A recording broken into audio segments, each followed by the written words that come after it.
Bom dia, Fábio. Bom dia, Gil, Eduardo, ouvintes. Eu acho que tu foste muito feliz em falar aí, né, no separar. Né? Porque a pena corporal, né, notadamente nos dias de hoje, ela tem tido esse caráter quase que exclusivo. Separar, tirar do convívio, né, aquele elemento que não está legal, que está causando dor, né? E o senhor sabe que dias atrás eu tive o pessoal da Polícia Civil aqui, que inclusive duas policiais que estão fazendo palestras em escolas, um trabalho que toda a região já convocou elas para participar dessas entrevistas falando sobre abuso, né? E elas contaram para nós relatos aqui impressionantes de como uma aparição delas dentro de uma escola sacudiu várias pessoas nessas palestras, pessoas que estavam enfrentando ou estão enfrentando problemas, que tiveram coragem de dizê-las assim, ou até nem dizer, insinuar, ou gestos que elas fizeram, que elas perceberam que aquelas pessoas que estavam nas palestras, que são jovens estudantes, tinham um problema dentro do seu círculo. Então, é importante a sua vinda aqui, para nós tratar de um assunto extremamente grave, chato, mas quem sabe que com essa entrevista a gente consiga fazer com que as pessoas despertem de que a gente tem que ativar. Gil, tudo bem, Gil? Bom dia, Fábio, bom dia, promotor. Obrigado pela sua presença valiosa aqui no nosso programa para a gente falar sobre um assunto tão delicado. Bom, falando primeiramente sobre a importância do Ministério Público, né, na nossa segurança pública, nas iniciativas que são propostas pelo Ministério Público. Nesta semana eu tive a oportunidade de conversar com o delegado regional de polícia, Vladimir Urach, e o delegado me confirmou que os números de violência contra crianças, contra adolescentes, principalmente de abusos sexuais, são enormes aqui na nossa região. Ele considera um número muito grande comparado à população que nós temos na cidade de Camaquã. E ele revelou um desejo, uma luta por parte da Polícia Civil para a vinda de uma delegacia especializada nesse tipo de crimes para a nossa região. Seria ótimo. Então, isso mostra a preocupação das autoridades do nosso município com esse crescente número de casos de abusos contra crianças no nosso município. Gostaria de entender como o Ministério Público está acompanhando essa situação preocupante para a nossa sociedade. Perfeito. Bom, Gil, eu posso dizer assim, sem uma estatística, que o fenômeno pandemia, ele teve uma função importante nisso. Eu não sei se ele foi um estímulo ou foi uma forma de desbordar esses assuntos. Só sei que depois disso cresceu muito. Tá? Nós temos 5 municípios que compõem a comarca. Né? Nesses 5 municípios, os casos têm sido frequentes e muitos. O Ministério Público, né, todos conhecem as funções, né, sendo, digamos assim, o carro-chefe a função de combate ao crime, entre outras. Né? E, nesse caso também, na defesa da integridade física e psíquica de crianças e adolescentes. E eu posso dizer que nós temos manejado um sem número de ações cautelares de depoimento sem dano. Me cumpre dizer o que é um depoimento sem dano. Quando existe uma notícia de um abuso contra uma criança ou adolescente, é imperioso que não se faça o segundo abuso, ou perpetue ou aumente esse abuso através da máquina do Estado. E para isso, nós utilizamos o depoimento especial, sem dano, que é a criança, adolescente, sendo ouvida por um profissional de psicologia, em separado, sem contato visual ou auditivo com os participantes, ou seja, promotor, defesa e juiz. Tá? E o psicólogo fazendo reperguntas, tá, da forma técnica usual, e aqui eu quero lançar um elogio, uma técnica que tem sido frequente nessas atuações, que é a doutora Vivian Sander. Não, é uma psicóloga, Vivian Geber. Sim, Viviane Geber. Vivian, eu acho. Vivian Geber. Que tem uma habilidade imensa para que a gente não faça e poderia dizer outros profissionais, né, para que a gente não faça um aumento desse espectro de abuso.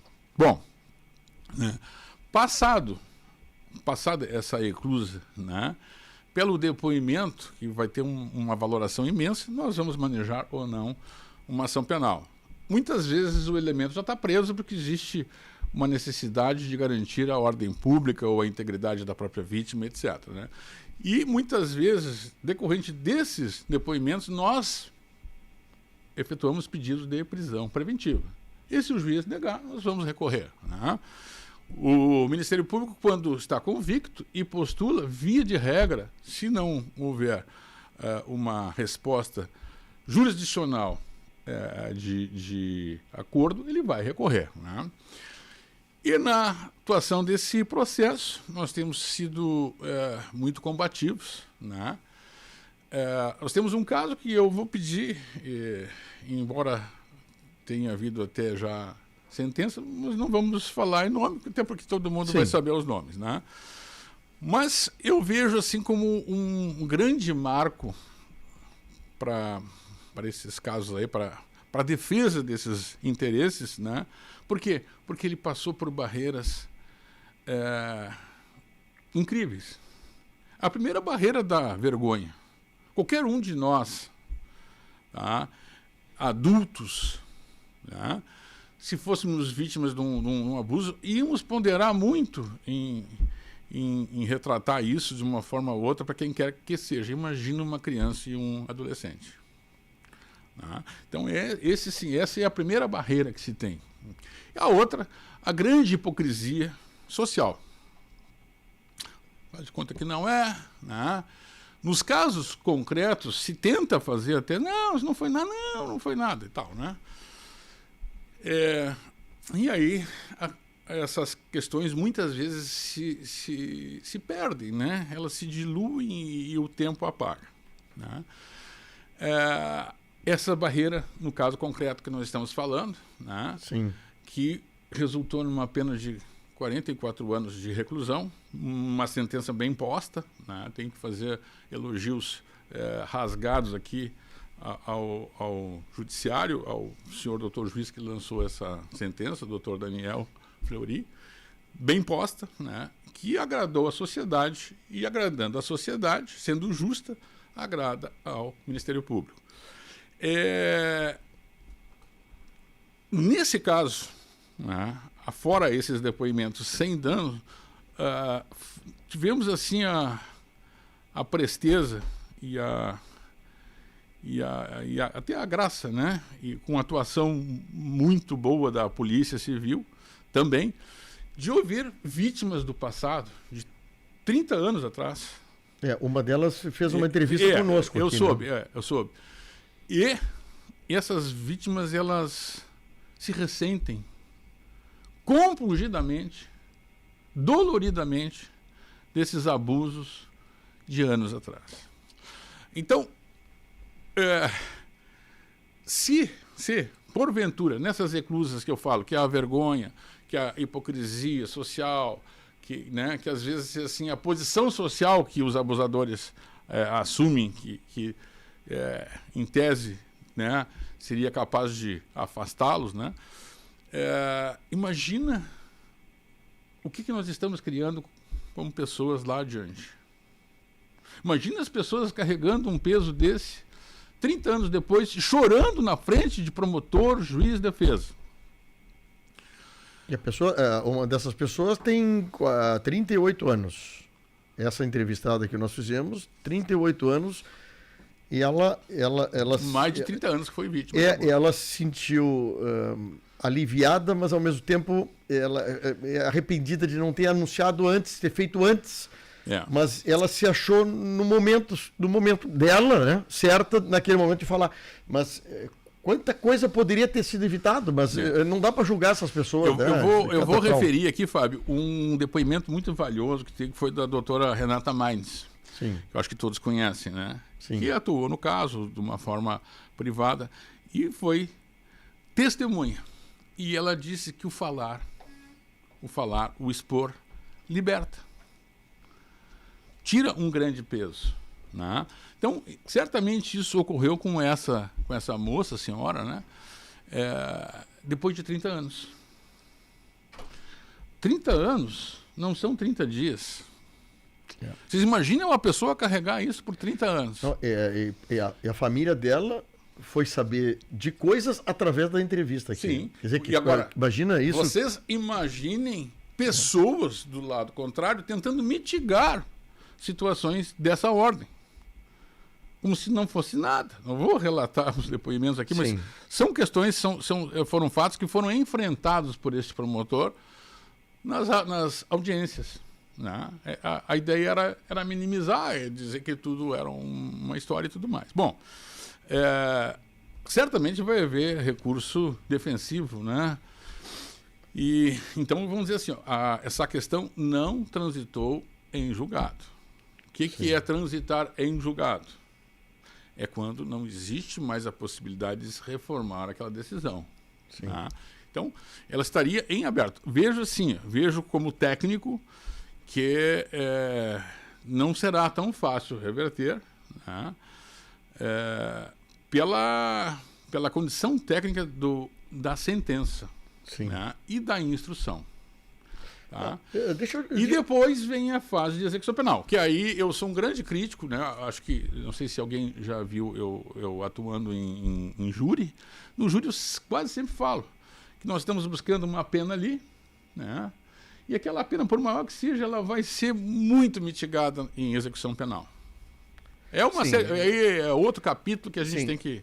condena, nesse caso, 44 anos, mas aí depois tem toda uma formatação... Por um imperativo do artigo 70 do Código Penal, vai ser um cumprimento máximo de 30. Entende? E por aí vai. Aí em execução penal tem remissão, a detração, que é o tempo que teve preso provisoriamente, por aí vai, né? Entre outras coisas. Gil. Bom, este é um caso que ele repercutiu muito aqui na comunidade, principalmente pela quantidade de vítimas, né, que foram expostas a este abusador. Mas se a gente pode tirar algum aprendizado disso, são algumas questões, por exemplo, uma lei que foi alterada e agora as vítimas, depois de completarem 18 anos, elas ainda possuem um prazo aproximadamente, se eu não me engano, de 10 anos para fazerem essas reclamatórias, para trazerem à justiça, à luz da justiça isso, porque muitas vezes essas vítimas, às vezes menores de idade, não têm muita noção, dependendo da idade, do que aconteceu, às vezes não têm condições emocionais até mesmo, de relatar esses abusos para a própria família. Então, essa alteração no ordenamento jurídico brasileiro que traz essa possibilidade da vítima, a partir dos 18 anos, ainda ter um prazo para poder estar motivando a justiça para solucionar esse caso, eu vejo com bons olhos, eu vejo com uma ação, e esse caso específico trouxe esse exemplo para a nossa sociedade. Eu digo mais, assim, enquanto não houver a prescrição, sempre é possível trazer as barras da justiça pública um fato desse, para se apurar, né? Se eu não estou errado, o prazo prescricional de um delito desse beira 20 anos. Tá? É 20 anos. Então, em tese, teria esse prazo aí, não obstante a alteração. Legal, né? O comum, né? E o mais correto é que esses fatos sejam apurados com celeridade, porque o tempo, né? Nesse caso, foi possível um resgate em série até, de circunstâncias, mas certamente as vítimas não tinham os detalhes tão ricos quanto essas vítimas, não obstante a idade, que foram abusadas recentemente. Então, para efeitos assim de investigação, de instrução e de julgamento, importante quanto mais rápido possível. Porque o tempo ele vai esmaecendo certas coisas. Sim. Às vezes as provas somem até, né? Mas é importante. E o importante, assim, é que a sociedade, a gente fala de um abuso aqui que é um ato de pedofilia. Atos de pedofilia, né? Todo mundo sabe o que é. E foi esse o matiz dado, né? Tanto pelas vítimas de 30 anos atrás, como as vítimas recentes, né? Mas há outros abusos. A gente tem notícias de abusos de profissionais que utilizam-se das suas funções, do seu mistério, para abusar de uma forma ou outra. Isso aqui na nossa região? Em todas as regiões. Nessa nossa região, certas coisas não se pode abrir, né? E vou fazer até uma glosa aqui. Né? O Fábio sabe, acho que tu sabe, eu não sou de falar de processos. Eu evito de falar de processo, eu fujo. Está em tramitação, eu fujo. Para não haver interferência. E aí até vou fazer uma crítica ao caso aquele lá, que foi um júri aqui da pessoa que queimou o marido. Eu fui contrário a tudo que foi feito pela mídia. A mídia não tem esse direito de estar mexendo nesse tipo de coisa que vai interferir na prova. Notadamente quando vai ser julgado pelo povo. Né? Então eu não gosto e não acho correto examinar antes. Né? Mas estou vindo aqui numa oportunidade de falar o que aconteceu e conclamar as pessoas, né, que possam saber desses abusos, que sofreram esses abusos, sejam de profissionais, de autoridades, de chefes, né, que tem. Né, em suma, no dia a dia. E que tem que procurar. E tem que se colocar tudo, digamos assim, numa linha de justiça. Só assim nós vamos terminar. Isso em todo tipo de delitos. Mas esse delito é um delito da mazela. Sim. É um delito que permeia machismo. Mas tu falaste bem no início, é uma questão de tu vai botando os panos quentes, não é... Tu imagina 30 anos atrás o que aconteceu, quem botou panos quentes, né? Daqui a pouco a família, não, mas tu vê, eu não vou mexer com esse... Pai, o cara da família tal, o cara não sei o quê. Entende? Aí tu vai evitando de... Sem falar em nomes que teve depoimentos de pessoas que disseram, eu falei, mas não acreditavam. Até pelo perfil que o Orahel, né, tinha. Perfil social, bom, econômico. Até uma das entrevistas que nós tivemos aqui na emissora, uma profissional da área da segurança pública disse o seguinte, que o predador sexual, que é um nome que está sendo utilizado também nessas questões, ele nem sempre tem cara de monstro. Geralmente ele é o bonzinho, geralmente ele é aquela pessoa próxima da família, muitas vezes um membro da família também comete esse tipo de crime, ou seja, essa criança, ela, em diversos casos que a gente tem conhecimento, elas são abusadas no seu meio familiar, por pessoas próximas, pessoas que deveriam estar garantindo a segurança dessas crianças, pessoas às quais elas confiam a sua vida. E um fato como esse que nos choca, obviamente choca, e isso vai ter repercussão para frente, de motivar pai, mãe, vó, avô, de insinuações, de informações, às vezes um assunto que tu não quer nem ouvir, porque a pessoa acha que a menina ou o menino está dizendo uma coisa que não tem muita importância para ti, mas para ele está sendo extremamente penalizado. Para ele verbalizar aquilo ali, tentar verbalizar. Dói. Foi o que aconteceu nas duas meninas da Polícia Civil que estiveram aqui conosco. Terminaram a palestra e uma menina da escola chega perto delas, quando chegou perto dela, desabou. E ali elas constataram, quer dizer, que coisa, é que muitas vezes, doutor promotor, falta, às vezes, uma forma ou alguém, um jeitinho de ser recebido. E como tu disse, daqui a pouco, tu tem uma pessoa que acolhe, por exemplo, tem uma profissional que sabe acolher, um profissional psicólogo, ou até da polícia, sabe acolher. Muitas vezes essa dificuldade do acolhimento de alguém que diz assim, mas eu acho que eu estou tendo coragem, eu vou ter coragem de contar para aquela pessoa. Porque dentro de casa, às vezes, ela não conta, ela conta para a amiga, mas não conta para a mãe. Aí nós vamos pensar num campo bem amplo, assim, que é a fragilização dos núcleos familiares. Né? Aí vem a questão social, vem a questão econômica. Né? O pai e mãe tem que estar na rua, indo atrás do ganha-pão. Digamos assim, a vida atual ela é muito corrida. E isso faz com que não haja o essencial para tudo. Comunicação. Ou que essa comunicação seja truncada. Né? E essa confiança, às vezes, vem numa pessoa de fora. Né? Aquela pessoa lá, ela existe para isso. E o fato da vítima saber que aquela pessoa existe para apurar isso, para defendê-la, é um fator de encorajamento, né? Então eu digo assim, procurem as redes, procurem o CREAS, que tem gente muito boa, né? Conselhos tutelares, com todas as dificuldades que possam ter, ele vai ser no mínimo um tocar adiante, e a rede toda vai ter que atuar. Ministério Público, delegacia, Brigada Militar, em suma, todos esses órgãos, essas instituições que estão aí para o bem, né? Então nós temos que acreditar que esse bem é feito, né? E que é possível se levar isso, e que nós vamos tentar proteger o máximo possível para que não haja o abuso do Estado. Vai lá, Gil. Bom, doutor, nesse caso específico deste homem de 66 anos que é acusado de diversos crimes semelhantes, né, ao passar do tempo, se nós colocarmos uma linha de tempo, nós teríamos vítimas de diversas idades, pelo que nos foi relatado até o momento. Essa condenação que foi imposta nesta semana não é referente a todos os casos. Não. Foram os casos atuais, os casos das menores, né? Alguns fatos nós temos que analisar dessas pessoas aí, que se estão ainda num prazo para que a gente possa manejar alguma ação, investigar, né? Mas alguma coisa certamente já está abrangida pela prescrição, né? Que é o decurso de tempo que, digamos assim, que apaga o direito do Estado de perseguir em juízo, criminalmente.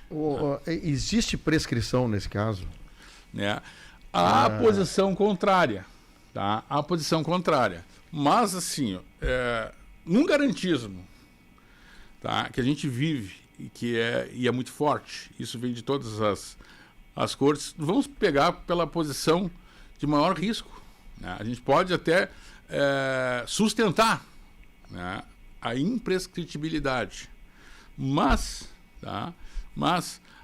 vai ter um grande viés, uma grande saída, que seria essa aí para as defesas. E o tempo também, né, sendo aquele algoz que dificulta tudo. Doutor Ricardo Lazzarini e Gil Martins, só a entrevista aqui, já uma manifestação que eu estou recebendo aqui em áudio e uma parte escrita, eu não vou conseguir falar tudo, mas uma pessoa está se manifestando aqui do seguinte: olha só, uma mulher dizendo o seguinte: fui molestada com 5 anos de idade por 2 membros da família que diziam que era para eu não contar para ninguém porque aquilo era muito feio. Tá? Está aqui o nome e sobrenome dela, não vou abrir. Claro. Mas deve ter muitos casos acontecendo. Muita coisa acontecendo, Gil, e que a gente, às vezes, num bate-papo com alguém, daqui a pouco externo nesse assunto, né? Mas o que chama atenção é a banalização da sociedade em meio a esse tema. Nós estamos aí em 2023, tanta tecnologia evoluindo, tantas coisas evoluem, e em alguns aspectos parece que a gente está vivendo uma época tão antiga, tão antiquada. E a gente, ao conversar com especialistas que atuam na cidade de Camaquã, porque a gente sempre busca essas informações para a gente entender melhor esse processo na hora de trazermos a informação a público.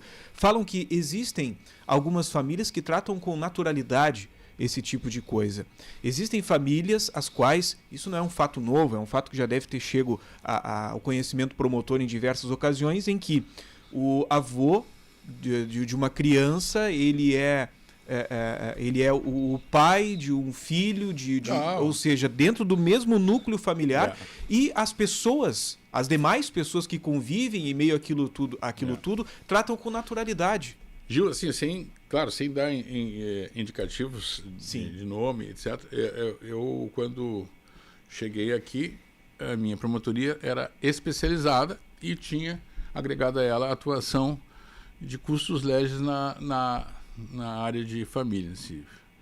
Eu me lembro de uma interdição de uma moça em que, pelas perguntas do Ministério Público, foi possível chegar, e ela tinha um filho, que ou era o pai ou era o irmão, o pai do filho, né? Entre outras coisas, né? Eu vou dizer também, sem indicativos de nome, que eu estou manejando uma ação cautelar, essa de depoimento sem dano, porque a notícia chegou, e 5, 6 vezes, mais, acho que chega a 8, que a gente estava contando, 8 vezes que a mãe não leva a criança. Desvirtua, nós conseguimos achar o endereço, muda o endereço, porque é um membro da família o investigado, vamos dizer assim. Então, nesse caso, nós vamos ter que agir na seara da infância e juventude para poder tentar passar por esse obstáculo, né? E, quem sabe, até, né, adverti-lo de que, se não zelar pelos interesses da sua filha, filho, filha, pode perder o poder familiar. Tá? É obrigação de cuidar, de zelar pela integridade. Tá? Então, mas eu estava falando dessa banalização. Isso não é só nessa área, em tudo. Tá? Eu poderia vir aqui falar, por exemplo, da questão das drogas, que permeia tudo. Tem pessoas que tratam isso de uma maneira tranquila. Nós temos até um voto, ou votos, no pretório excelso, né, descriminalizando a conduta de posse de drogas, que é o que alimenta o tráfico. E por aí vai. Agora, eu vejo isso tudo assim como fruto de uma pós-modernidade. Aquilo que Zygmunt Bauman falou, né? Tudo é líquido. Promotor, eu estou recebendo bem aqui manifestação das famílias que estão envolvidas nesse caso onde foi julgado e condenado o abusador aqui. Está me dizendo justamente o que o senhor está falando. As psicólogas que fizeram o trabalho todo trouxeram à tona uma coisa importante que o senhor relatou aqui sobre a amizade e o companheirismo da família com a criança. Que isso foi vital, que aflorou graças à relação família com a criança abusada. Sem dúvida. E uma das pessoas me diz agora aqui que ela se sentiu perdida e com medo. Ela com medo de denunciar, com medo de que a justiça não fosse realizada. Então ela está aflorando para mim essa informação sobre isso, o quanto é importante esse depoimento para mostrar que os pais têm que acreditar. E muitas vezes, Fábio, o medo de não acreditarem. E aí, imagina, né, se é um dano imenso, né?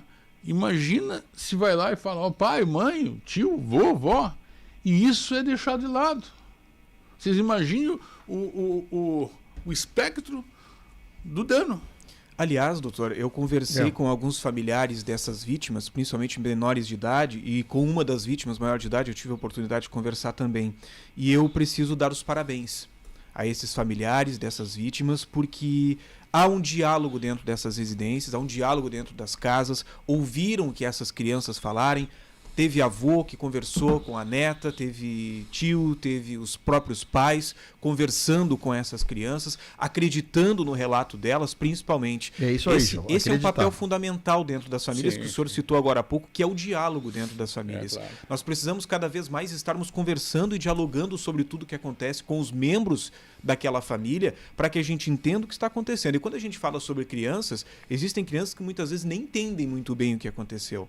Então, esse diálogo franco, ouvir e acreditar, principalmente, em primeiro lugar, acreditar no que a criança está falando. Depois, se busca entender o que aconteceu, mas primeiramente, acreditar no relato das vítimas. E apurar depois com os meios técnicos, tem perícia psíquica, o depoimento sem dano, que é muito valioso.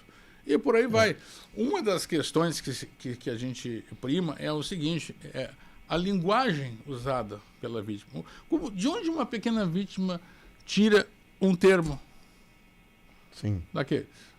De onde ela tira um elemento fático daqueles? Vai criar do nada. Muitas vezes as defesas, medonhamente, eu posso dizer abjetamente, nojentamente, tentam fazer crer que a vítima já era sexualizada, que a vítima já conhecia, que via vídeo pornô e não sei o que mais. Como foi dito nesses autos. Opa! Aí é brabo. E aí é uma coisa absurda, né? Sim. Absurda. Mas o absurdo é feito.